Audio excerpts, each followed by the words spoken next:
Veja o que acontece, verso 3, então, Josafá teve medo. Quer dizer que então esse espírito bate em todas as portas, bate. Mas Josafá, ele trabalhou da maneira certa, porque ele teve medo, mas após isso, o que ele fez?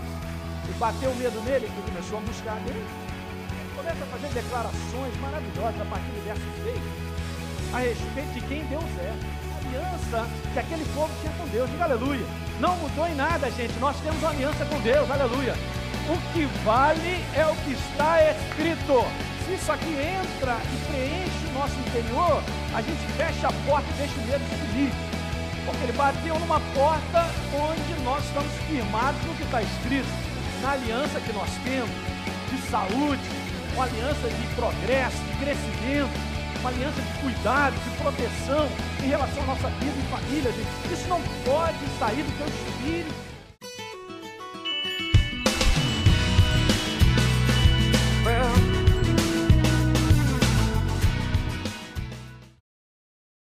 Podem sentar. Nós estamos aí começando no domingo passado num assunto que eu considero importante, porque justamente essa é a força e a influência do inferno para neutralizar e parar a igreja.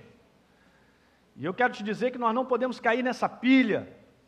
É óbvio que esse sentimento, esse momento, ele pode bater na nossa porta, mas você tem que saber lidar com isso aí. Igual aquele tempo daquela... Alguém se lembra daqueles anúncios das casas pernambucanas? Não adianta bater, que eu não deixo você entrar. Olha aí, nas casas pernambucanas é que vão. Vou comprar cobertores e lã, vou comprar nas casas. Os idosos da igreja, aleluia. É mais ou menos essa primeira frase que eu quero que você entenda. Não adianta bater. Repita, não adianta bater, que eu não deixo você entrar. Amém. Tem que ficar do lado de fora. Que alguém diga, aleluia. Queridos, a gente está falando sobre esse assunto porque medo é um espírito.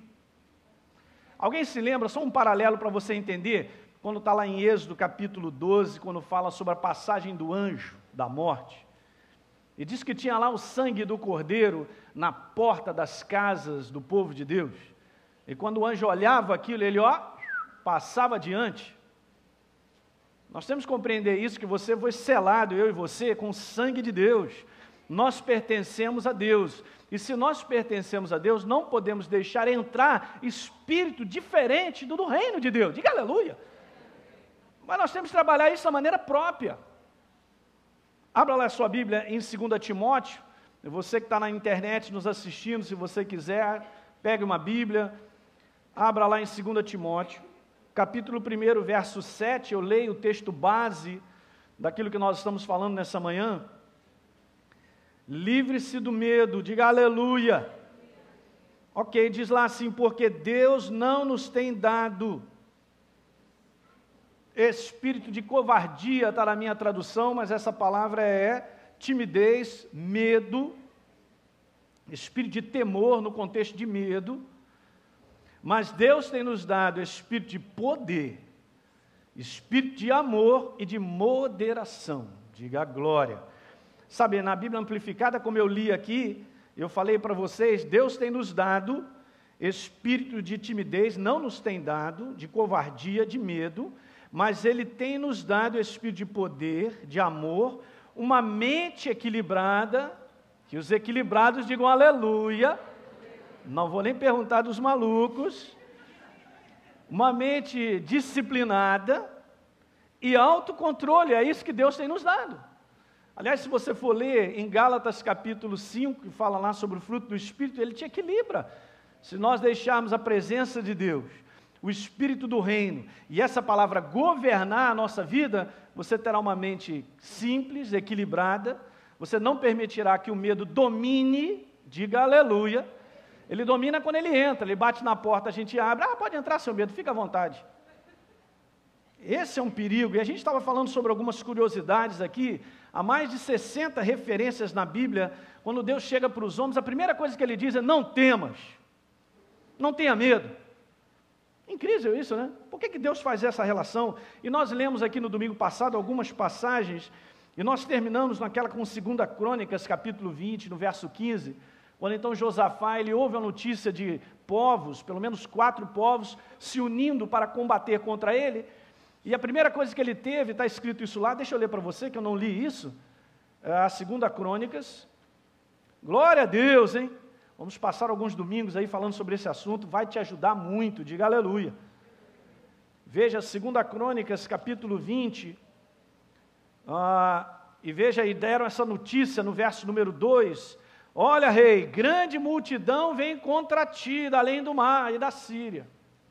Ele recebeu a notícia, ele ouviu algo, e é isso que acontece comigo e com você, nós ouvimos algo, nós vemos algo, e aquilo que nós vemos, aquilo que nós ouvimos, pode trazer por trás disso aí, já é uma carta encomendada pelo inferno, para bater na tua porta, para que eu abra, para que ele entre, esse espírito, um espírito de medo. Veja o que acontece, verso 3, então, Josafá teve medo. Pastor, quer dizer que então esse espírito bate em todas as portas? Bate, mas Josafá, ele trabalhou da maneira certa, porque ele teve medo, mas após isso, o que ele fez? Ele bateu o medo nele, ele começou a buscar a Deus, apregoou um jejum em todo Judá, e ele começa a fazer declarações maravilhosas, a partir do verso 6, a respeito de quem Deus é, do tamanho do Deus a quem ele servia, da aliança que aquele povo tinha com Deus, diga aleluia, não mudou em nada gente, nós temos uma aliança com Deus, aleluia, o que vale é o que está escrito, o que vale é o que está escrito. Se isso aqui entra e preenche o nosso interior, a gente fecha a porta e deixa o medo sumir. Ele vai ter que ir embora. Porque ele bateu numa porta onde nós estamos firmados no que está escrito, na aliança que nós temos, de saúde, uma aliança de progresso, de crescimento, uma aliança de cuidado, de proteção em relação à nossa vida e família, gente. Isso não pode sair do teu espírito. Quando esse tipo de coisa vem, nós temos que olhar para dentro, para a aliança que nós temos. Diga comigo, maior é aquele que está em mim do que aquele que está querendo entrar. Aleluia! Alguém está entendendo isso? Mas nós temos que buscar a coisa certa. Não é agora deixar que a imaginação, eu vou falar um pouco mais adiante, a imaginação agora começa a tomar conta. A imaginação proposta pelo mal tem várias situações que faz sentido, né? Fazem sentido e vai ligando uma na outra, pior ainda e pior. Vem um pensamento ruim, que já liga um outro mais ruim ainda, que liga um outro mais ruim ainda, e assim vai. E daqui a pouco a pessoa não sabe por que ela está toda para baixo, e por que ela agora está toda estranha, porque ela deixou aquilo entrar. E aquilo agora passou a ser o pensamento da vida dela. O que é isso? Se esse livro não é o nosso pensamento, nós estamos lascados. Fala para o teu irmão, tu está lascado. Josafá fez isso. Ele começou a buscar a Deus, ele começou a falar a respeito de Deus, e ele falou, Senhor, é de ti. Ele coloca assim, olha que coisa maravilhosa. Eu grifei alguns pedaços aqui, nós temos que ler isso aí. Veja assim, ele disse assim, olha, no final do verso 6, na tua mão, Senhor, na tua mão, final do verso 6, está a força e o poder, e não há quem te possa resistir. Aleluia! Que é isso, gente? Veja só. Ele vem falando coisas maravilhosas, depois ele diz assim no final do verso 12, porém, os nossos olhos estão postos aonde? Os olhos estão postos na situação ao redor, no diagnóstico, na situação que está acontecendo comigo. É aí que estão meus olhos, é aí que eu descanso? Não. Os nossos olhos estão postos na palavra, na verdade, no que está escrito, diga aleluia. Então pronto, Deus teve que se manifestar, porque um posicionamento desse faz a diferença. E veja o que aconteceu no verso 15, então disse o Senhor, dai ouvidos todo Judá, e vós moradores de Jerusalém, e tu, ó rei Josafá, ao que diz o Senhor, não temais, não tenham medo, nem vos assustem por causa dessa grande multidão, pois a peleja, a luta não é de vocês, mas é minha, disse Deus. Aleluia! Isso traz confiança. É o que está escrito nesse livro. te fortalece, o medo vai embora, não te domina. E nós sabemos essa história, o que acontece aqui. Veja, deixa eu ler uma passagem com você, em Lucas capítulo 8, verso 50, continuando esse nosso assunto, aleluia. Lucas capítulo 8, verso 50, é uma das passagens que falam sobre a filha de Jairo, que eu mais amo no contexto da fé desse homem, da colocação que ele pôs em relação à filha dele, e pediu que Jesus fosse à casa dele, e no meio do caminho, quando Jesus estava indo para restaurar a filha que estava doente, alguém chega para dizer assim, olha só, Jairo, você não incomoda mais o Senhor, porque a sua filha já morreu. Meu Deus do céu. Quantas situações, muitas vezes o inferno declara assim para você e para mim, não vai ter solução não, já está deitado, sepultado. Ele fala isso, joga aqui no nosso pensamento. Aí a gente olha para a situação, a gente vê ela mortinha. A gente não pode permitir isso, queridos. Nós vamos para um lugar. Eu não posso permitir que o pensamento do inferno domine, porque se ele me dominar, ele vai me paralisar. E o medo tem essa ação, ele paralisa a nossa vida. Ouça bem, essa é uma passagem tremenda, porque Jesus diz assim para ele, após ouvir essas palavras aí, no verso de número 50. Vamos ler o 49, que faz sentido para a gente pegar isso aí. Então, falava ele ainda, quando veio uma pessoa da casa do chefe da sinagoga, dizendo, olha, tua filha já está morta, não incomodes mais o mestre. Veja, Jairo agora não chegou a ficar desesperado, nem gritar para Jesus, Jesus mesmo já interviu nisso aí, porque Jesus sabia que isso era uma ferramenta do inferno. Eu vou repetir, olhem para mim, Jesus sabia que essa declaração era uma ferramenta do inferno. Era um instrumento do inferno, por isso Jesus diz assim, ouvindo isso, Jesus ouvindo isso, veja só, ele ouviu isso, ele disse, não temas, não tenha medo, aleluia. E aí Jesus declara, creia somente, mas na verdade ele não estava crendo a partir daquele momento, existia um momento antes, É como se Jesus dissesse assim, continua crendo, continua crendo, e ela será salva, ela será restaurada, diga amém. Se você está crendo, entenda que o inferno quer paralisar a tua crença, e ele paralisa a nossa crença quando ele manda esse sentimento, esse espírito de medo, e nós começamos a imaginar outras coisas. Eu ainda vou falar mais sobre isso, tem tantas coisas boas que nós vamos conversar, mas vai ser muito bom nós continuarmos isso aí. Veja, Apocalipse 1, verso 17, João tem a revelação do Apocalipse, é uma outra passagem, só para te mostrar que isso está por toda a Bíblia, não tenha medo, não temas. Apocalipse 1, verso 17, quando João viu Cristo glorificado, ele disse, quando o vi, caí a seus pés como morto, porém ele pôs sobre mim a mão direita, dizendo, não temas. Veja, é interessante, deixa eu ler algumas coisas para você ir pegando, você pega de Gênesis, Apocalipse, você vê Deus lidando com o homem em muitas situações, e ele está sempre abordando essa fragilidade do homem em temer as situações que estão ao seu redor. É uma fragilidade. Por que é uma fragilidade? Porque é a nossa parte humana, e nós somos profundamente mexidos pelaquilo que a gente vê, pelaquilo que a gente ouve, pelaquilo que a gente sente, e se o meu fundamento de crença tem a ver com o que eu sinto, com o que eu vejo, o que eu ouço, eu não vou a lugar nenhum. Essa é a grande separação, que a igreja precisa aprender, a separar isso, gente. A separar aquilo que a gente vê, aquilo que a gente ouve, aquilo que a gente sente, daquilo que Deus disse, diga aleluia. Quando eu faço essa separação, eu me preparo para vencer. O que eu vejo, o que eu ouço, o que eu sinto, tem a tendência a me paralisar.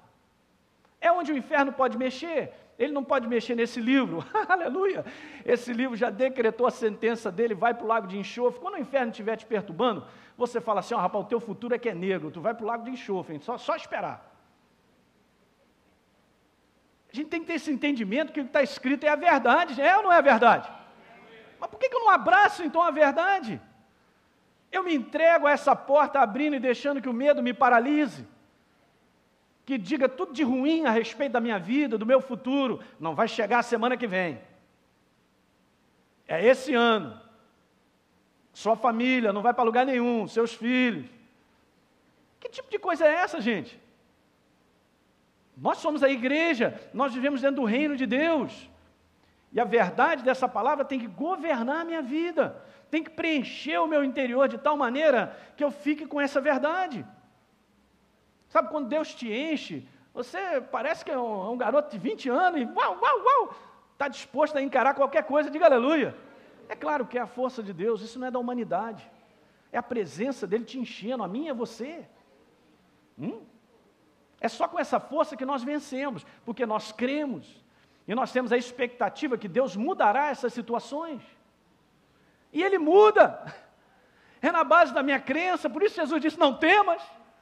E olha só que coisa interessante, são as coisas antagônicas, a gente vai falar com mais propriedade disso, mas é completamente oposto. Primeira coisa, Jesus falou, não temas. Vamos dizer em outras palavras, não deixe essa força te dominar.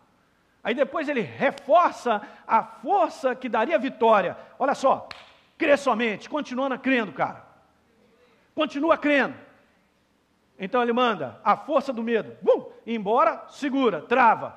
Continua crendo, que é a força do reino de Deus, diga aleluia. E a tua filha será salva, diga amém. Isso é uma lição para nós, gente. Isso é uma lição para nós progredirmos nesse mundo de trevas que está pior. Eu já disse para você, eu posso profetizar mais uma vez, mas nós estamos vivendo um tempo da igreja onde o cara ou vai ser crente, não é de carteirinha não, crente acreditando na palavra, diga aleluia. Ou vai ser crente, ou vai perder todas. Ou vai ficar por aí em algum lugar paralisado pelo inferno. E é um perigo. Porque se eu fico paralisado pelo inferno, eu já dei uma porta para ele entrar e agora ele quer se expandir dentro de mim. Ele deu uma porta? Então agora eu vou aumentar. E ele vai me engolir vivo. Daqui a pouco todo esse negócio sobre palavras, sobre a igreja está ficando para baixo, estou desanimado, estou isso, a pessoa deixa de buscar a Deus, está indo para o buraco. Como é que a vida muda? Não muda. Diga glória. Então, deixa eu dizer para você, a origem de qualquer medo sempre foi e será uma ação diabólica sobre a vida do homem. E aqui eu quero que você dê uma travada, eu vou continuar falando sobre esse assunto, mas eu digo para você que sentir medo não é uma coisa natural. Pastor, isso aí todo mundo tem. Ele sentiu medo, né? Medo da barata, lagartixa, medo desses bichos que são enormes, né? Barata, lagartixa, e outras coisas e tal. Nada disso é normal. Pastor, mas desde que o homem sente medo. É mesmo? Pelo reino de Deus aqui, pela palavra, isso é uma ação diabólica. Eu não posso permitir isso na minha vida, porque eu digo uma coisa, em áreas da nossa vida ainda aqui, cada um de nós aqui, que nós temos que lidar seriamente com isso, em quebrar isso aí para que a nossa vida ande. E você sabe que muitas decisões, muitos comportamentos têm sido feitos pela igreja do Senhor nos dias de hoje, com base no medo? Que caminho a pessoa está seguindo? O caminho que o inferno aponta. Então, se eu estou colocando medo nele, ele está deixando entrar, e ele está tomando essa decisão, está fazendo esse comportamento, que beleza, então eu vou governando ele, para cá então agora, para ficar pior, para ficar pior, para ficar pior. É isso que o inferno faz. E agora? Como é que a gente sai dessa? Tem que fechar essas portas, queridos. Deixa eu dizer uma coisa para você, nós andamos com Deus, sempre nós vamos enfrentar lutas e obstáculos maiores do que a nossa capacidade em vencê-los humanamente. Sempre. Deus nunca escondeu isso. Há uma jornada com Ele, sim. Ele está comigo, sim. Ele me dá o Espírito certo, sim. Ele manda essa palavra para que eu creia, sim. Para quê? Para que eu vença. Lembra que eu conversei com vocês aqui domingo passado sobre Josué? E Josué não ia ocupar um terreno baldio. Que beleza, chega lá, vamos estender as tendas. Oh, que beleza, que campo é esse? Não tem ninguém, é nosso. Estava lotado de gente. Fortalezas, muralhas, gigantes. E Deus chegou para ele assim: rapaz, você tem que pegar, meditar na minha palavra todo dia, não se desvie nem para a direita nem para a esquerda, guarda isso, enche o teu espírito dessa verdade, então serás bem-sucedido. Em tudo que realizar, está lá, em tudo que realizar. E Deus não sabia que ele ia enfrentar lutas? Claro. Então como é que ele ia adiante? Na força de Deus, na palavra que Deus havia empenhado. Não vai mudar. Nós vivemos os mesmos confrontos. Você quer estabelecer tua vida e a tua família nessa terra da promessa? Vai ter que lutar contra essas situações que geram medo. Guarde isso nessa manhã. Repita comigo: medo não vem de Deus. Não, isso você tem que registrar mesmo. Porque se começar a bater algum medo, saiba de onde vem. Vem do calabouço, vem do inferno. Medo, repita, medo não vem de Deus. Aleluia! De Deus vem espírito de coragem, de força, de ânimo. O que mais? Tudo que a gente precisa para lutar, para combater e vencer. É o que Deus nos dá. Não temas, creia somente. Diga aleluia. Então eu digo para você que medo não é uma coisa natural, não encare dessa maneira. Tem muito crente e pessoas da igreja vivendo a vida como se tudo fosse natural, sendo extraído, estando no prejuízo, tomando paulada do inferno e acha que é natural. Ainda faz aquela comparação: pastor, mas está todo mundo assim. Que é isso? Como é que está todo mundo assim, rapaz? Você é povo de Deus. Nós somos a igreja do Senhor. Eu pedi o Arley aqui, lembra, 1.000 ao teu lado, 10.000 à tua direita. O Arley fez a conta matemática. Cadê ele? Está aí? Está aí, não? Está aí, Arley. 5 quilômetros. Vem cá, Rafa, de novo. O pessoal não pegar com a gente, domingo passado a gente falou sobre isso. Fica aí do meu lado. Imagine agora para lá, pessoas enfileirando 5 quilômetros. 5. O que na verdade, se a gente estiver num lugar descampado, eu acredito, não sei, pode ser que eu esteja errado, e que a gente ficasse num ponto de observação mais longe possível, eu creio que eu acho que não dá para ver o final aqui. 5 quilômetros para lá e 1 quilômetro para cá. 1.000, 5.000, 10.000, caiam 1.000 ao teu lado, de uma vez só. 1 quilômetro. 5 quilômetros cai e você fica de pé. Não, eu estou falando a comparação que Deus fez, não sou eu que estou falando, não. Você vai acreditar no que Deus disse ou não? Então está falando de multidão, gente. Muito obrigado. Está falando de multidões. Multidões estão caindo. O povo de Deus não pode cair, mas o povo de Deus está caindo. O que está acontecendo? Eu não entendo. Não está escrito? Não foi esse combate de Jesus? Está escrito. Está escrito. Caiam 1.000, repita, caiam 1.000 ao teu lado, 10.000 e tu não serás atingido. Eu tomo posse. Quem é que vai ficar de pé para ver a obra de Deus na vida? Completar a sua carreira? Quem é que vai ficar de pé para ver a família estabelecida? As situações de sonhos, de conquistas, ver estabelecido? Quem vai ficar de pé? Aquele que acredita? Aquele que fecha a porta para o medo? Aquele que não deixa entrar outro espírito? Que alguém diga amém nessa manhã.